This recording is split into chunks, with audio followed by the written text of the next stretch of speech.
il y avait une question de Monsieur Bouix sur les coupes rases, et ça me donne aussi l'occasion de répondre à Madame la ministre Delphine Batho sur ce point. Je pense que dans les coupes rases, excusez-moi, je vais être un peu technique, il y a peut-être coupe rase et coupe rase, si vous m'y autorisez. Dans le langage courant et dans la perception de nos citoyens. Et la perception de nos concitoyens est importante puisque la forêt en France est multifonctionnelle. Il y a coupe rase dès lors que tous les arbres adultes ont disparu. Et c'est globalement l'impact paysager qui est le plus important. Mais techniquement, la coupe rase, ça peut recouvrir plusieurs modes de sylviculture. Ça peut recouvrir effectivement, je pense que c'est ce que vous visiez, certains d'entre vous qui se sont exprimés, le prélèvement de la totalité du peuplement adulte issu de plantation et suivi de replantation.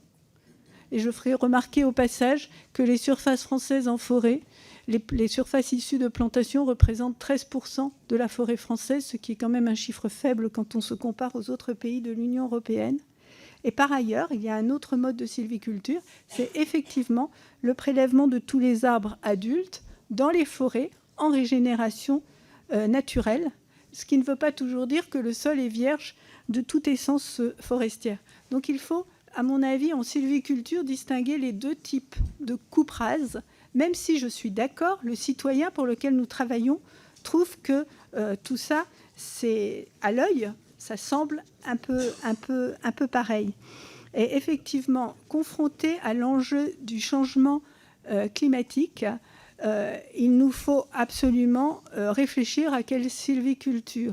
Bien évidemment, la régénération naturelle est amenée à jouer son rôle, mais en même temps, si les espèces naturelles qui sont là sont atteintes par la sortie de leur territoire, de leur zone bioécologique, ça pose une difficulté.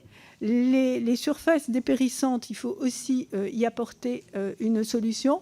Et ce que l'ONF essaye de déployer, c'est effectivement, pour reprendre l'expression de l'un d'entre vous, la forêt mosaïque, et à juste titre, parce que la résilience passe sans doute par une meilleure diversité. Et en langage un peu pas trop châtié, effectivement, il est prudent, comme les incertitudes sont fortes, de ne pas mettre tous ses œufs dans le même panier et de pouvoir créer, de s'appuyer sur des essences résilientes, sur des diversités d'essences et sur des diversités de modes de sylviculture, ce que les personnels de l'ONF savent bien faire.